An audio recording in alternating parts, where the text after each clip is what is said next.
자, 우리 다니엘서 1장을 한번 먼저 펼쳐볼까요? 1장.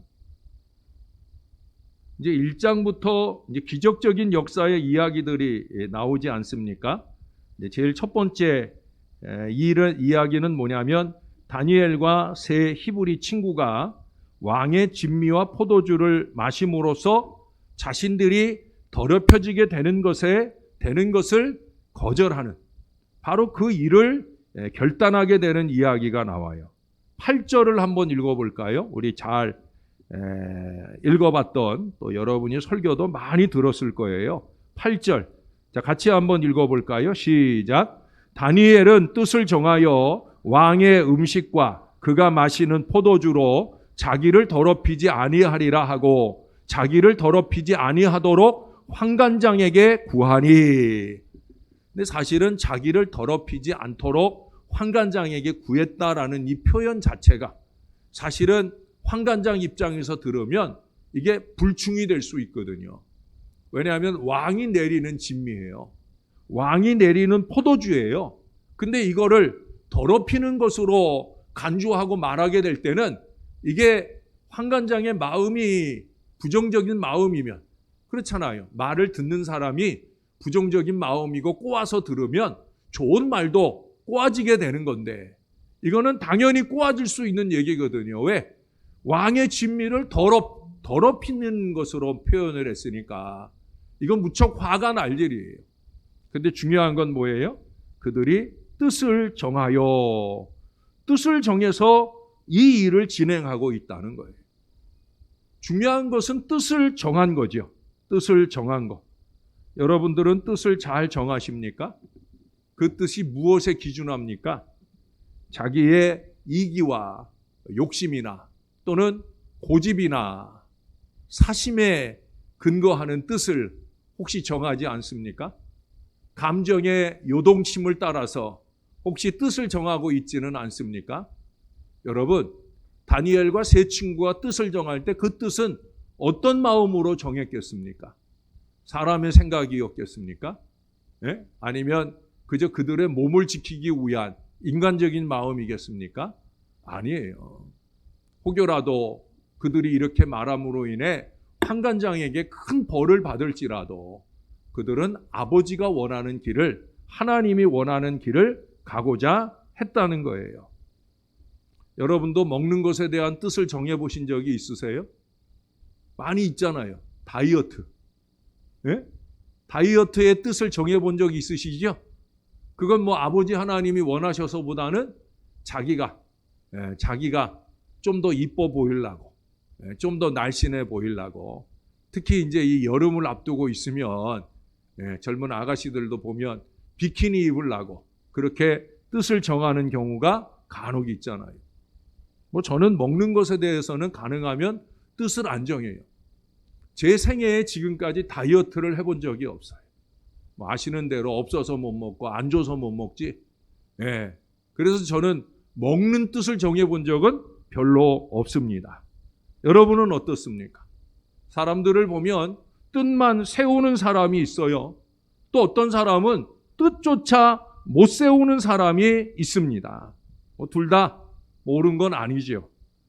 그러나 뜻은 좀 미리미리 또 깊은 숫꽃 속에 할 수만 있으면 오늘 새벽에 사울의 경우에서 본 것처럼 기도하는 중 하나님 앞에 기도하면서 하나님이 주시는 마음의 감동을 따라 이 다니엘과 세 친구처럼 건강한 믿음의 뜻을 세우는 거예요. 그리고 뜻이 세워지고 나니까 즉시 그 뜻을 이루기 위해 시행에 들어갑니다. 그래서 환관장에게 구해요. 그래서 믿음의 뜻을 실천하게 되어집니다. 자, 그런데 8절의 말씀 속에서 왕의 진미와 포도주를 더러운 것으로 표현을 했음에도 불구하고 9절의 말씀에 가보세요. 하나님이 다니엘로 하여금 환관장에게 은혜와 긍휼을 얻게 하신지라. 할렐루야. 다니엘로 하여금 환관장에게 은혜와 긍휼을 얻게 하셨다. 이게 중요한 거죠. 믿음의 사람이 믿지 않는 사람에게 은혜와 긍휼을 얻게 되는 것. 중요한 건 은혜와 긍휼을 깨닫는 마음도 중요할 거예요. 오늘날 많은 사람들이 배은망덕한 경우를 많이 봅니다. 은혜와 긍휼을 알지 못해요. 사랑하는 여러분, 오늘 다니엘은 그의 환관장에게 은혜와 긍휼을 얻게 되었다는 걸 알게 됩니다. 근데 아주 중요한 표현이 있잖아요. 하나님이 얻게 하신지라. 할렐루야. 이게 중요한 거죠. 예? 자, 보세요. 그들이 뜻을 세웠어요. 그 뜻에 대해서 환관장이 역사를 한 게 아니라 누가? 하나님이 다니엘로 하여금이라는 말이 있고요. 또 환관장에게라는 말이 있어요.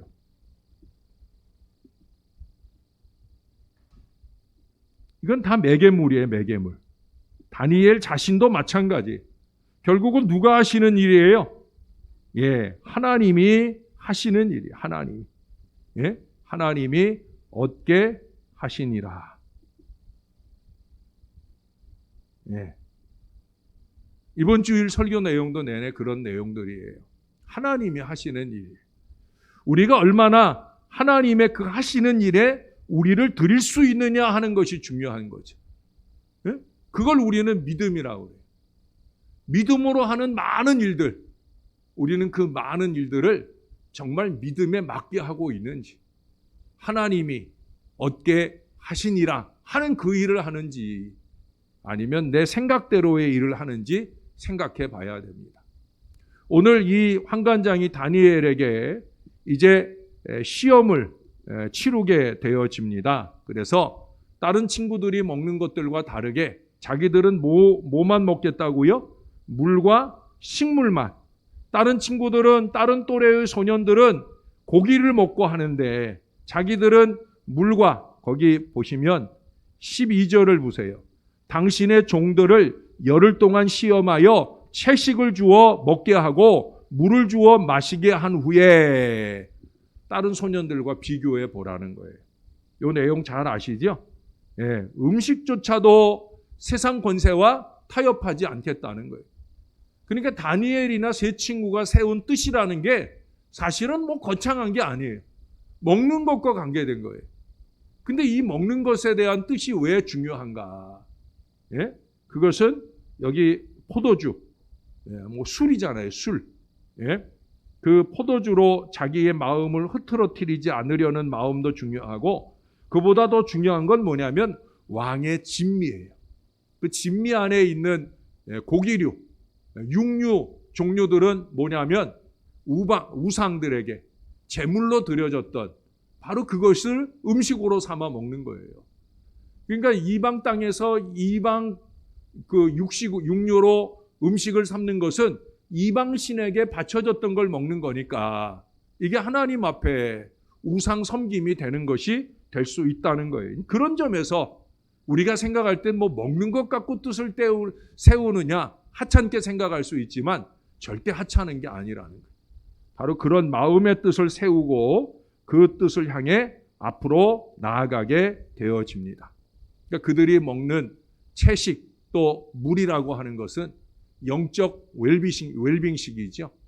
예? 그러니까 우리가 흔히 뭐 다이어트를 위해서 먹는 음식하고는 차별적인, 예? 영적인 목표를 위해서 먹는 영적 웰빙식이에요. 예. 저도 어제 오늘 우리 아내가 없지만 잘 챙겨 먹고 있어요. 예? 제가 잘 챙겨 먹어야 되는 이유는 아까 서두에 얘기했잖아요. 이제 또 가능하면 많이 자주려고, 많이 자주 봐야 목회자는 뭐 자는 시간이 뻔해요. 자다 깨다 이래야 되는데 어떻든 최대한 잘 자주려는데 또 아침에는 또 우리 애들 다 출근도 시켜야 되잖아요. 예? 유빈이도 새벽에 5시 40분에 깨워가지고 얘가 씻는 동안에 우리 아내가 보니까 아침을 챙겨주더라고요. 그거 제가 오늘 아침에 했고요. 내일 아침에도 할 거예요. 예? 예. 왜 웃어요? 목사가 집에서 아침 챙기고 하는 게 좀 우스운가? 그럼 얘기하지 말았어야 되는 일인데. 근데 뭐 엄마가 없으니까 아빠가 대신 해야 되죠. 아침 일찍 출근하는 딸내미. 또 오늘따라 진혁이는 원래 늦게 출근하는데 이놈이 왜 오늘은 또 7시에 출근한다 그래가지고 또 딸 보내고 나서 그 다음에 또 7시에 또 진혁이 깨워가지고 또 아침 챙겨주고 하는 것까지 오늘 제 임무를 다 했어요. 내일 하루만 더 버티면 됩니다. 그러는 중에도 제가 제 식사를 잘 챙겨 먹어요. 우리 부교육자들이 어제 점심 때도 저 점심 사준다고 목사님 혼자서 사모님 없는데 혼자서 점심 드시지 말고 저희랑 같이 먹어요 그랬는데 제가 싫다고 그랬어요. 제가 이래봬도 자존심 있는 사람이거든요. 그런 건 좀 모른 척 해줘야 되지. 그냥 목사가 알아서 먹고 있게 모른 척 해줘야 되지 하는 생각 때문에 나름으로는 그냥 고맙다고 됐다고 했는데 어떻든 저는 지금 제 몸을 잘 챙기고 있어요. 왜냐하면 이 몸이 이래봬도 다음 주부터 잘 쓰여야 되는 몸이잖아요. 그렇죠? 내 몸이 내게 아니에요. 다니엘과 세 친구의 마음도 마찬가지예요. 그들이 비록 채식과 물을 먹지만 영적인 웰빙식이에요. 저도 간을 상하지 않고 건강하게 여정을 잘 마무리하고 또 다녀와가지고 비실비실하지 않고 목회를 더 활력 있게 갑절로 잘 감당해야 되니까 그런 점에서 저도 영적 웰빙식을 잘 먹고 있어요. 그러니까 여러분들이 우리 아내 없다고 왜 우리 사모님은 목사님 혼자 두고 어디 갔나 걱정하거나 욕하지 마시고요. 오히려 목사를 위해서 기도만 많이 해주시면 돼요. 그리고 아울러서 여러분들도 할 수 있으면 육신적인 다이어트만 열심히 하려고 하지 마시고요. 영적인 다이어트.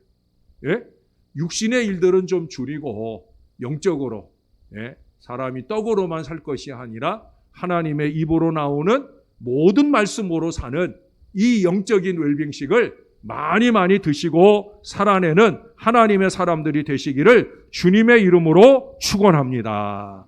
왜 그래야 돼요? 오늘 15절을 보세요. 열흘 후에 그들의 얼굴이 더욱 아름답고 살이 더욱 윤택하여 왕의 음식을 먹는 다른 소년들보다 더 좋아 보인지라. 할렐루야. 이 역사를 주는 거예요. 여러분 세상에 좋은 거 먹는다고 건강해지는 게 아니라 하나님의 은혜로 먹으면 건강해지는 줄로 믿습니다. 이 믿음을 가져야 되는. 근데 육신적인 건강만 중요한 게 아니에요. 다른 소년들보다 더 아름다워 보이는 육신의 건강도 중요하지만 더 중요한 건 뭐예요? 그 다음 17절을 보세요. 하나님이 네 소년에게 학문도 주시고 모든 서적을 깨닫게 하시고 지혜를 주셨으니 다니엘은 또 모든 환상과 꿈을 깨달아 알더라. 하늘의 지혜를 더해 주셨다는 거예요. 타국 땅에서 공부하는 것은 언어적 어려움도 있고 힘들 거예요. 그런데 그런 것들을 다 깨달아 알게 된다. 거기 바벨론 서적들을 읽으면 얼마나 문화적으로는 사실 이스라엘보다 훨씬 더 많이 발전돼 있거든요. 그러니까 그 발전된 서적들을 읽어서 이해한다는 게 쉬운 게 아니에요. 근데 하나님이 그 은혜를 주셨다는 거예요. 특히 다니엘은 모든 이상과 모든 환상과 꿈을 깨닫게 되었다라고도 말씀을 합니다. 그 뒤로 20절을 가보세요. 왕이 그들에게 모든 일을 묻는 중에 그 지혜와 총명이 온 나라 박수와 술객보다 10배나 나은 줄을 아니라. 아까는 비교 대상이 소년들이었어요.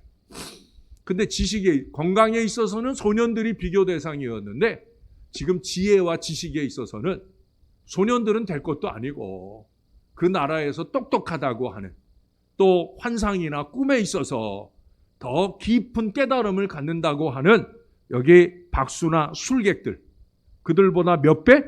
10배나 더 나은 줄을 알았다라고 말씀하고 있어요. 할렐루야. 결국 하나님께 잘 보이면 되는 거예요. 사람에게 잘 보이는 게 중요한 게, 왕에게 잘 보이고 환관장에게 잘 보이고 이게 중요한 게 아니라 모든 것을 섭리하시고 다스리시고 모든 것을 허락해 주시는 아버지께 잘 보여야 되는 거예요. 아버지께서 잘 봐주시면 다니엘과 세 친구가 누렸던 이 하늘의 복과 은혜가 넘치게 될 줄로 믿습니다. 자, 이제 그 다음부터 나오는 내용들은 이제 꿈이 나오고 환상이 나오고 이런 얘기들이 그 뒤로 쭉 이어집니다. 그것들을 다 다루기에는 이게 뭐 하나의 꿈을 가지고도 사실은 몇 시간 하자고 하면 할 수 있는 일이거든요. 근데 우리가 앞서서도 계속 말씀드렸지만 인물 다니엘을 보고자 하는 거니까 꿈에 대한 이야기들은 뭐 안 할 수는 없고, 그래서 간단하게 얘기하면서 그 가운데 깨달을 바를 우리가 함께 깨닫도록 하겠습니다. 2장에 보면은 느부갓네살이 꿈을 꿨어요. 근데 도대체 이 꿈의 의미가 뭔지를 모르겠는 거예요. 그 느부갓네살이 자기가 어떤 꿈을 꾸었는지라도 말해주면서 그 꿈을 풀어달라고 얘기를 하면 그래도 도전할 사람들이 있을 텐데 꿈 얘기도 안 해주고, 그러고 자기 꿈이 뭔지 알아맞히고 그 꿈의 의미도 알아맞히고 이러라니까 온 나라가 큰 걱정이 든 거예요. 또 이거 빨리 풀어내지 않으면 박수나 술객들 다 죽이겠다. 또 그 가운데 다니엘과 세 친구들도 포함해서 다 죽이게 될 그런 어려운 상황을 만나게 됩니다. 여기 11절에 가보세요.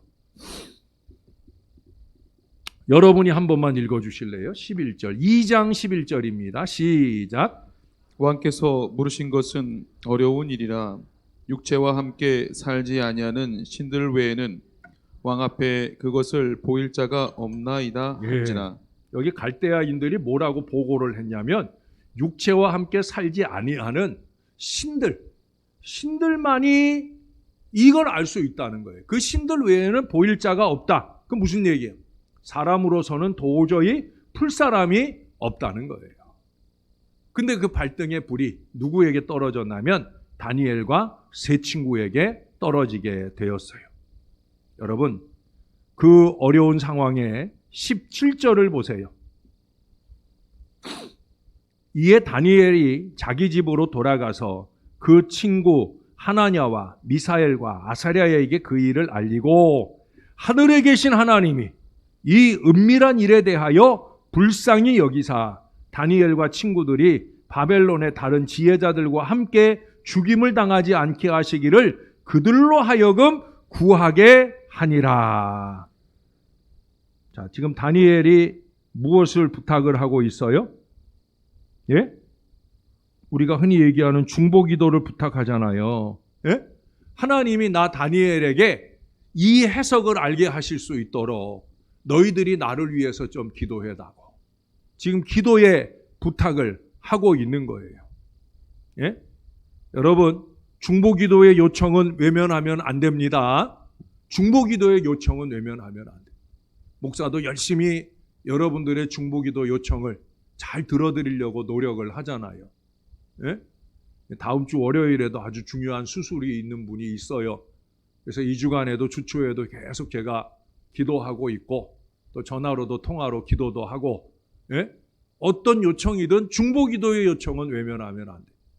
근본에 목사가 여러분들에게 특별히 한 달여간의 담임 목사를 위한 중보기도 제목을 여러분들에게 요청했어요.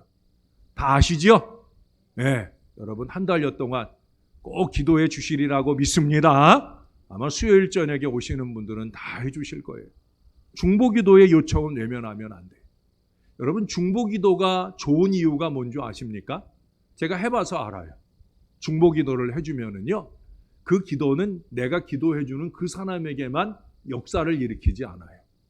중보기도의 부메랑, 예? 중보기도는 부메랑과 같아요. 내가 기도해주면 기도해주는 그 사람에게도 하나님의 역사가 임하지만 중보기도해주는 나에게도 하나님의 유익된 은혜가 임하게 되는 줄로 믿습니다. 그 앞에도 보세요. 13절에 보면 왕의 명령이 내림에 지혜자들은 죽게 되었고 다니엘과 그의 친구들도 죽이려고 찾았더라. 결국 다니엘을 위한 중보기도는 누구를 위한 거예요? 자기들을 위한 거예요. 네, 언제나 그래요, 여러분. 당장 현상적으로 보면 그 대상자를 위한 것 같지만 아니에요. 하나님은 그들을 위한, 그를 위한 중보기도 중에 우리에게 은혜를 주시길 원하셔요. 그 기도에 이루어 주시는 하나님의 역사를 보면서 반드시 우리에게 은혜가 임하고요. 은혜만 아니라 또 다른 역사, 내가 그 중보기도 하느라고 내기도 못한 것까지 우리 하나님이 갑절로 역사를 주시는 줄로 믿습니다. 이 기도를 해야 돼요. 그래서 이 다니엘은 지금 보는 것처럼 그 발등에 불이 떨어지자마자 기도 부탁을 먼저 하는 거예요. 그러니 다니엘은 얼마나 더 많이 기도하겠어요. 예? 간절히 기도. 나중에 이제 6장 가서 보면은 다니엘은 늘 하루에 3번 하나님께 기도하는 습관이 있는 사람이에요. 그러니 얼마나 매달리고 기도하겠어요. 여러분 19절로 가볼까요? 거기 보니까 이에 이 은밀한 것이 밤에 환상으로 다니엘에게 나타내 보임에 다니엘이 하늘에 계신 하나님을 찬송하니라. 할렐루야. 아직 이 문제가 해결됐어요? 안 됐어요? 아직 해결은 안 됐어요. 물론 환상은 봤죠. 해석은 봤어요. 그렇지만 아직 왕 앞에 가서 증명해 보이질 못했고 아직은 목숨이 경각간에 있는 거예요. 근데 다니엘은 무엇을 먼저 택해요? 하나님을 찬송했다. 이게 믿음인 거예요. 예? 우거지상이 믿음 아니에요. 예? 믿음은 바로 이거예요. 아직 해결 보지 못했지만 그래도 내 친구들이 나를 위해 기도 시작했고 나도 하나님께 매달리며 이 일에 하나님의 꿈이 임했으니까 하나님이 다 이루어 주실 것이다. 이 믿음을 가지고 하나님 앞에 하나님을 높이고 기도하는 것을 보게 되어집니다. 그래서 그 뒤에 다니엘은 그런 점에서 28절로 가보십시다. 27절에 보면 세상 어떤 사람도 왕께 이 일을 보일 수 없다는 얘기를 하고 그 다음에 28절부터 반복해서 나타나는 표현이 뭐냐면 은밀한 것을 나타내시는 이라는 표현이에요. 거기 28절에도 나오고요. 29절 중간에도 나오고요. 30절에도 시작에 내게 이 은밀한 것을 나타내심은 이라는 표현이 나와요. 은밀한 것을, 자, 은밀한 것을 나타내실 분 누구예요? 예, 그분은 바로 하나님이시죠. 예? 하나님. 지금 다니엘은 그걸 증거하는 거예요. 이 꿈의 해석을 보이는 건 내가 하는 게 아니란 말이죠. 하나님이 하시는 일이다. 은밀한 것을 나타내실 분, 그분이 바로 한다는 거예요. 예, 여기 보니까 28절에는 느부갓네살 왕에게 후일에 될 일을 알게 하셨나이다. 후일에 될 일. 29절에 침상에서 장래일을 생각하실 때 장래일, 후일에 될 일, 장래일, 그 모든 일들을 2번씩이나 말하면서 그걸 누가? 하나님이 알게 하신다. 지금 다니엘은요, 지금 느부갓네살 왕에게 그 왕의 꿈을 해석해 주는 게 목적이 아니에요. 다니엘의 목적은 뭐예요? 하나님 증거예요. 하나님 증거. 예? 이 하찮은 인간, 본인은 뭐 대단한 왕이라고 나중에 4장에 보면 대단한 왕도 못 돼요. 근데 그런 왕, 그 왕이 알고 싶은 거를 말해주는 게 목표가 아니에요. 저와 여러분의 모든 신앙의 목표는 마찬가지예요. 여러분, 내가 조금 더 깨달아가지고 뭐 하려고? 내가 조금 더 은혜 받아가지고 뭐 하려고? 결국은 하나님 증거하고자 하는 거예요. 하나님 증거하는 게 최선이지. 하나님 증거하는 이 목적을 잘 이루는 게 그게 저와 여러분의 신앙하는 목적이지. 아니, 하나님 말씀 속에 은혜 많이 받으면 뭐 하려고? 예배 많이 드리고 은혜 많이 받으면 뭐 하려고? 하나님 증거하려고 하는 일인데 하나님 증거라고 하는 이 목표에 더 집중하고 최선을 다하는 게 그게 최선인 거죠. 지금 다니엘의 최선은 거기에 있어요. 그래서 모든 노력을 거기에 집중하는 거예요. 30절을 보세요. 내 지혜가 모든 사람보다 낮기 때문이 아니라 오직 그 해석을 왕에게 알려서 왕이 마음으로 생각하던 것을 왕에게 알려주려 하심이니이다. 누가? 하나님이. 할렐루야. 이게 다니엘의 마음이에요. 내가 좀 더 알아서 뭐 하려고? 내가 좀 더 똑똑해서 뭐 하려고? 다른 거 없어요. 하나님 증거. 그게 제일 중요한 거지. 하나님 잘 증거하는 거. 예?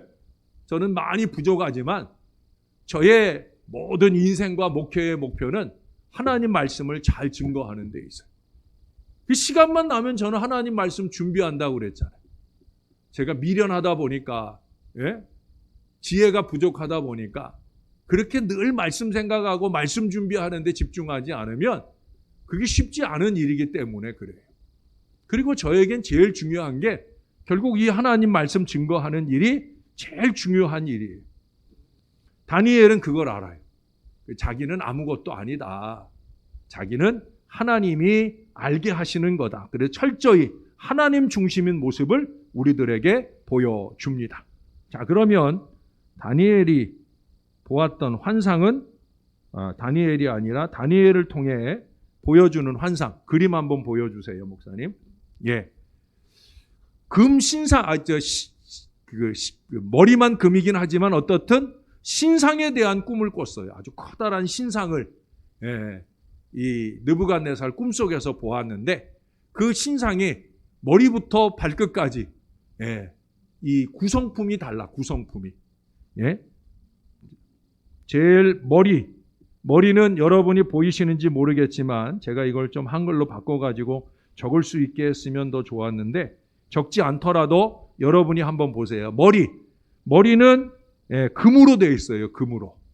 이것은 지금 느부갓네살이 왕으로 있는 바벨론을 가리키는 거예요. 그러니까 이 금 신상, 이 신상을 통해서 하나님이 느부갓네살에게 깨닫고자 하는 장래의 일은 뭐냐? 장래에 펼쳐질 왕국들의 순환을 보여주는 거예요. 왕국들의 흥망성쇠를 보여주는 거예요. 그래서 지금 현재로는 느부갓네살, 당신의 제국 바벨론 제국이 지금은 으뜸이라는 거죠. 근데 결국은 그 바벨론 제국은 멸망이 되고 그 다음에 뭐예요? 가슴은 은으로 만들어져 있는데 그거는 메대와 바사, 여긴 페르샤. 페르샤는 우리 지금 역사에서 배운 거고 성경에서는 바사라고 그러잖아요. 보여요, 여러분? 약간 흐리게 보이는구나. 어떻든 메대와 바사를 가리키는 거예요. 그 다음에 이제 허리 부분부터 허벅다리, 넓적다리까지 배와 넓적다리는 노수로 만들어져 있는 노수로 만들어져 있는데 이거는 그리스를 가리키는 거예요. 헬라 제국, 알렉산더의 헬라 제국을 가리키는 거예요. 자, 그리고 그 다음에 두 종아리, 종아리. 그 종아리는 철로 만들어져 있는데 그 철로 만들어져 있는 나라는 바로 로마를 가리키는 것이다 라고 하는 거예요. 그리고 그 아래 뭐 발이며 발가락이며 이것은 철과 진흙으로 만들어졌는데 그것은 그 이후에 펼쳐지는 많은 열국들을 말하는 거예요. 뭐 지금 뭐 미국과 뭐 소련이니 중국이니 서로 뭐 각축도 하고 있지만 어떻든 그 발 부분에 그 모든 나라들이 다 포함된다 이렇게 생각하시면 되겠습니다. 그런데 결국은 이렇게 대단한 제국의 모양을 갖고 있는 이 신상이 뜨인 돌, 날아온 돌이 그 날아온 돌은 예수 그리스도를 가리키는 거예요. 결국 그리스도의 나라가 그리스도를 중심으로 하는 하나님의 나라가 이 제국들을 다 무너뜨린다는 거예요. 그러니까 바벨론도 멸망하고 또 메대와 바사도 멸망하고 그리스도 멸망하고 로마도 멸망하고 열국들도 크고 작은 흥망성쇠를 계속 이어가면서 결국은 그 가운데 하나님의 나라만 든든히 서게 되는 위대한 역사가 나타나게 되는 줄로 믿습니다. 그게 지금 2장에서 길게 적고 있지만 결국 이 꿈 얘기예요. 그리고 이 꿈 얘기에 근거해서 그 뒤로 가면은 7장에 가서 이어서 봐야 됩니다. 왜냐하면 같은 내용의 꿈이니까. 이 꿈은 하나님이 누구에게 보여주신 꿈이냐면 이것은 다니엘이 꾸고 다니엘이 보았던 꿈이에요. 내용을 길게 이해하기가 어렵지만 4 환상을 봅니다. 4마리의 동물 환상이에요. 어떻게 보면은 정상적인 동물들은 아니에요. 그냥 사자가 아니라 날개 달린 사자. 이렇게 4마리 짐승의 환상을 보게 되어집니다. 이것도 역시 마찬가지예요. 거기 처음에 보는 날개 달린 사자는 바벨론을 가리키는 거예요. 그래서 실제로 여러분 바벨론 유적지, 바벨론 유적지에 가보면은요 날개 달린 사람의 형상이 아주 많다고 합니다. 날개 달린 사람의 형상들이 많다고 해요. 특히 이 느부갓네살은요 예레미야나 에스겔서에 보면은요 사자나 독수리로 묘사가 되는 걸 보게 됩니다. 그러니까 결국 이 날개 달린 이 사자, 날개 달린 사자, 독수리에 날개 달린 이 사자는 결국 누굴 가리키는 거겠어요? 느부갓네살을 가리키고 그 느부갓네살의 나라 바벨론을 가리키는 거라 말할 수 있다는 거예요.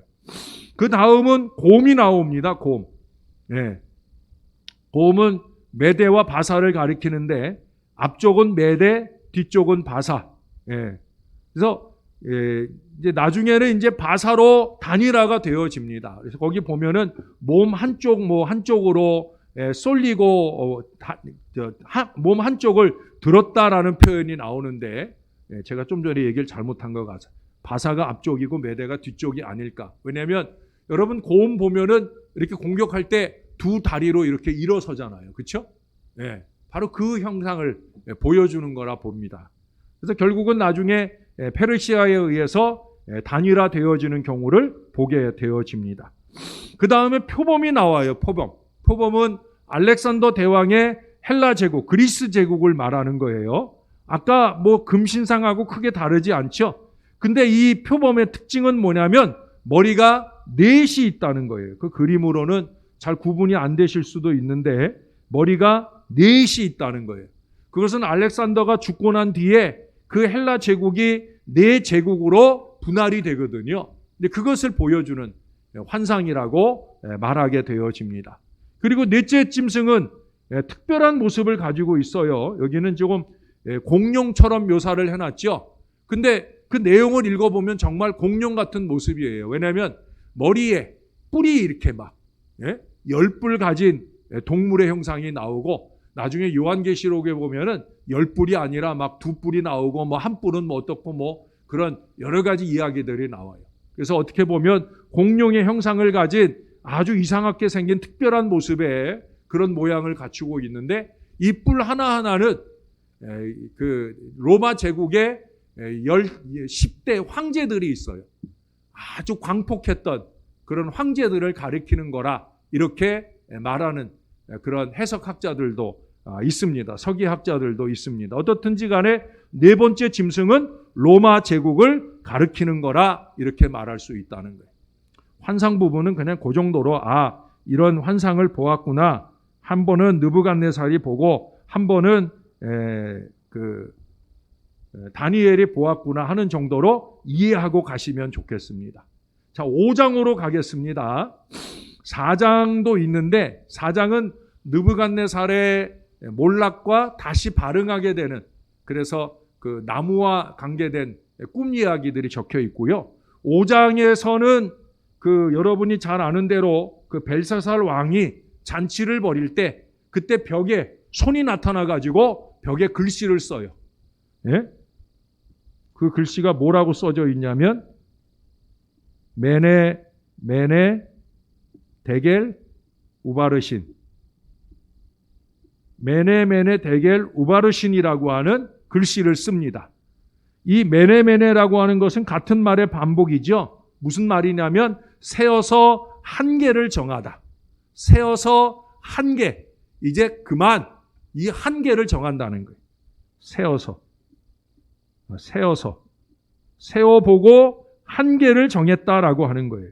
데겔이라고 하는 말은 뭐냐면 저울의 제본이 부족하다. 부족함이 보인다라는 의미예요. 우바르신은 뭐라고 그러면 우바르신은 나라가 나뉘리라 하는 얘기예요. 이 벨사살 왕은요 바벨론의 마지막 왕이에요. 결국 벨사살은 이 환상을 보고 이 환상의 해석을 다니엘에게 듣고는 그날 밤에 결국 죽임을 당하게 되어집니다. 그래서 바벨론은 멸망을 하고요. 그 뒤에 두 나라가 나누리라고 하는 이 우바르신 이 글대로 그렇게 메대와 바사 두 나라로 나뉘어지게 되어집니다. 우리는 뭐 여기서 잠깐 이 내용을 짚고 가지만 결국 이 저울에 재보고 하는 이 일은 누가 하는 거예요? 예? 하나님이 하시는 일이죠. 개인이나 나라나 결국은 누가 심판하시는 거예요? 온 세상 만물을 다스리시는 하나님이 심판하시는 거예요. 하나님이 저울에 재보는 거예요. 명준이 잘했나? 아무개 잘했나? 사람들이 이러니 저러니 말하는 게 중요한 게 아니라 하나님의 저울에 하나님이 나를 재보신다라고 하는 거예요. 그래서 혹시 우리도 집 앞에 저울이 있어요. 네. 그 바로 옆에 화장실이 있는데 우리 아이들이 화장실 들어갈 때나 나갈 때나 그 저울에 자꾸 올라가 봐요. 네. 그리고 아이들이 올라간 뒤에 제가 가까이 가면 저를 죽일 듯이 막 달려듭니다. 누가 더 그러겠어요? 유빈이가 그러고 우리 아내가 그러겠죠. 저는 한 번도 그 앞에 가까이 가본 적 없어요. 네. 이 여인들이 몇 킬로가 나오는지 저는 몰라요. 근데 여러분, 그렇게 저울에 자기 몸무게를 재러 올라갈 때마다 두렵고 떨리는 마음으로 올라가시는 분들이 많죠. 그래요, 안 그래요? 어르신들은 별로 안 그런가 보구나. 저도 안 그래요. 저도 언제나 저울에 올라갈 때 하나도 두렵고 떨리는 마음이 없어요. 몇 년 전에 많이 아팠을 때 그때는 참 많이 신경 쓰면서 올라가 보기도 하고 했는데 지금은 뭐 별로 신경 안 씁니다만은 그러나 여러분 우리가 육신의 저울에 올라가는 일이 두려울 것이 아니라 하나님의 저울, 과연 우리를 달아보실 하나님의 저울 앞에 올라갔을 때 이제 하나님이 이제 됐다, 한계를 보시고 우리를 심판하실 만한 그런 존재가 되지 않도록 사는 것이 중요하다고 여겨집니다. 그럼 어떻게 살아야 되느냐? 여러분 마지막으로 우리 6장을 보면서 마무리할게요. 그러면 다니엘을 잘 마무리할 수 있는 거예요. 6장은 여러분들이 설교를 많이 들어본 말씀입니다. 예, 차례차례 한번 볼게요. 3절을 보겠습니다. 다니엘은 마음이 민첩하여, 다리오라고 하는 왕 시대예요. 다리오가 어떤 사람이었어요? 그가 고레스의 칙령을 읽어보고는 이스라엘로 하여금 성전을 다시 재건하는데 강력한 후원을 해가지고 그래서 수룹바벨 성전이 지어지는데 큰 역할을 한 사람이 다리오예요. 그래서 이 다리오가 3명의 총리를 세우는데 그 중에 한 사람이 바로 다니엘이라는 거예요. 그 3명의 총리, 127도의 각 지도자들 중에서 누구를 제일 총애하느냐? 다니엘이라는 거예요. 왜? 3절에 말하잖아요. 마음이 민첩했다라고 하는 거예요. 그리고 4절의 말씀에 보면 4절 마지막에 보세요. 그가 충성되어 아무 그릇됨도 없고 아무 허물도 없음이었더라. 이게 사실 쉬운 게 아니거든요. 코에 걸면 코걸이, 귀에 걸면 귀걸이인 게 사람이 사는 생리인데 근데 아니라는 거예요. 온전하게 충성되었다는 거예요. 결국 이 충성도의 문제이거든요. 얼마나 하나님께, 얼마나 나보다 위에 세운 권위 앞에 내가 충성되냐? 그게 중요한 거죠. 근데 여러분, 그것보다 더 중요한 게 있어요.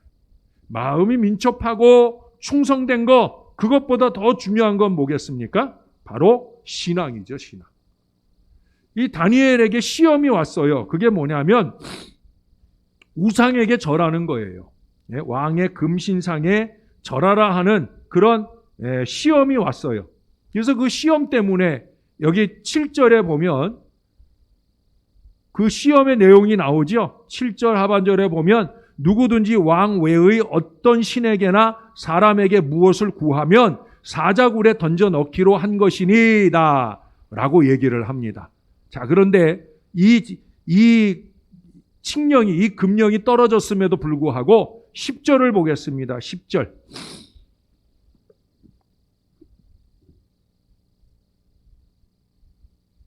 10절. 예. 다니엘이 이 조서에 왕의 도장에 찍힌 것을 알고도 자기 집에 돌아가서는 윗방에 올라가 예루살렘으로 향한 창문을 열고 전에 하던 대로 하루 3번씩 무릎을 꿇고 기도하며 그의 하나님께 감사하였더라. 할렐루야. 뭐 더 뭘 말하겠습니까? 예? 전에 하던 대로 이게 중요한 거예요. 예? 한결같은 신앙을 보이는 거예요. 변함없는 신앙을 보이는 거예요.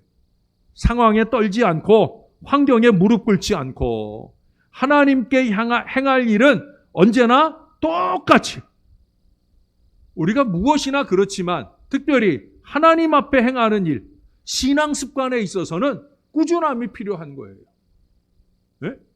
뭐 자꾸 이런 핑계 대고 저런 핑계 대는데 결국 자기 문제거든요. 네. 신앙적 습관의 꾸준함은 자기가 하는 일이에요. 자기가. 제가 해봐서 알아요. 네.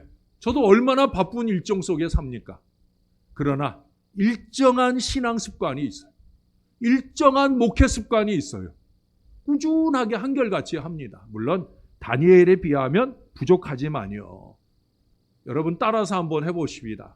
상황에 떨지 않고 환경에 무릎 꿇지 않으며 이유나 핑계를 대지 말고 바로 그거예요. 하나님의 일, 습관적인 신앙을 좀 살아야 되는 거예요. 특히 기도 습관은 어려울수록 더 열심히 하는 거예요. 다니엘이 보여준 신앙이 그거예요.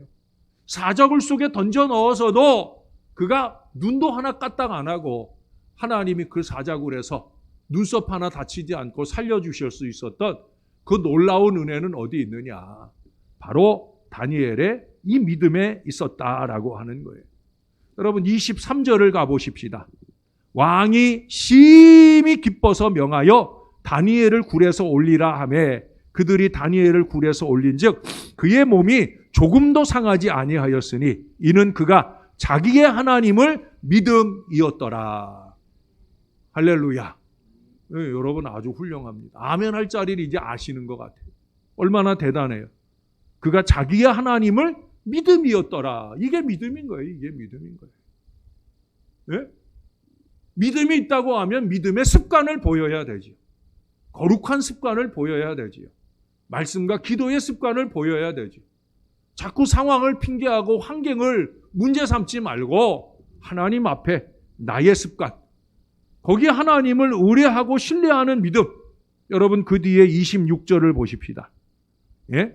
26절 하반절에 그의 나라는 멸망하지 아니할 것이요 그의 권세는 무궁할 것이며 그는 구원도 하시며 건져내기도 하시며 하늘에서든지 땅에서든지 이적과 기사를 행하시는 이로써 다니엘을 구원하여 사자의 입에서 벗어나게 하셨음이라 하였더라.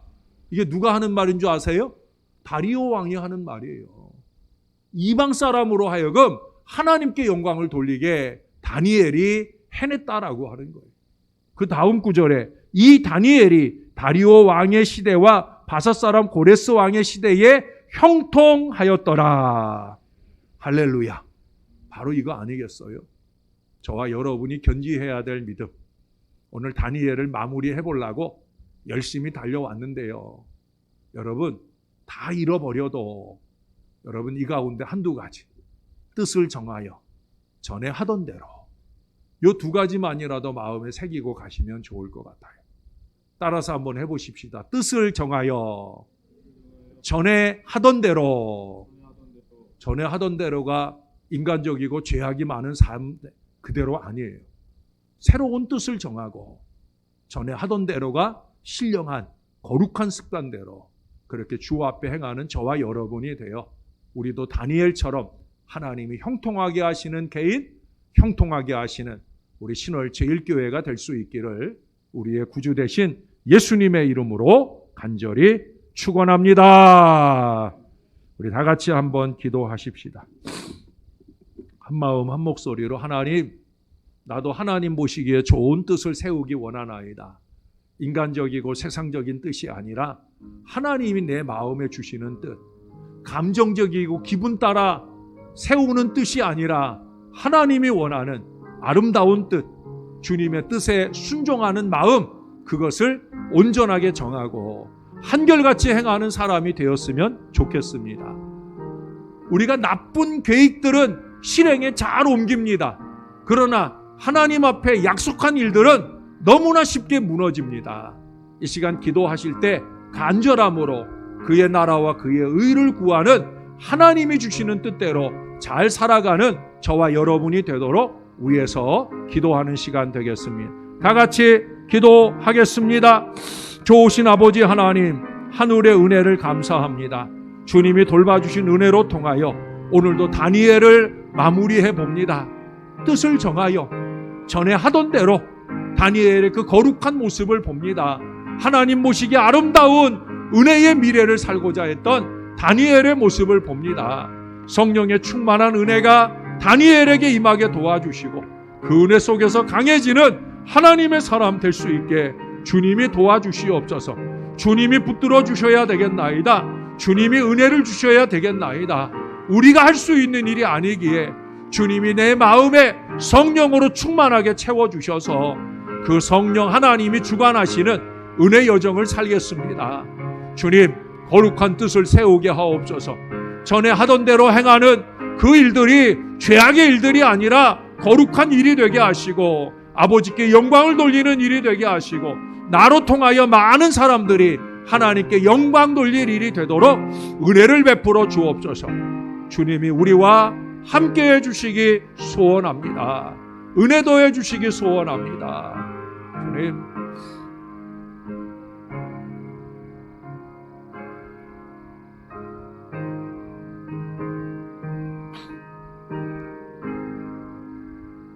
좋으신 아버지 감사합니다. 오늘도 다니엘을 또 배웁니다. 그의 위대한 신앙을 우리가 압니다. 그의 친구들의 믿음도 압니다. 끓는 기름가마 가운데서도 그들이 하나도 두려워하지 않았던, 사자굴 속에서도 하나도 두려워하지 않았던 하나님을 향하는 믿음 하나만으로 이기고 승리했던 그들을 봅니다. 그리 아니하실지라도 하나님만 바라고 의지했던 그들의 믿음을 우리도 따라가면 좋겠습니다. 사람의 뜻, 기분 따라 세우는 뜻이 아니라 아버지 하나님을 기쁘시게 하는 말씀 위에 굳건한 그 복된 뜻을 세우고 그 뜻대로 한결같이 행하는 하나님의 사람들 될 수 있도록 우리를 붙들어 주시옵소서. 메네메네 데겔 우바르신 하나님, 우리가 반드시 기억할 일, 하나님의 저울이 있음을 잊지 말게 도와주시고 그 저울 위에 올라설 때 그때를 생각하며 사는 저와 이 모든 자녀들 되게 하여 주옵소서. 무엇이 중요하고 무엇을 위해서 살고 있는지 깨달아 알게 해주시고 우리의 삶이, 신앙이, 목회가 하나님의 기쁨을 이루는 거룩한 걸음이 되게 하여 주시옵소서.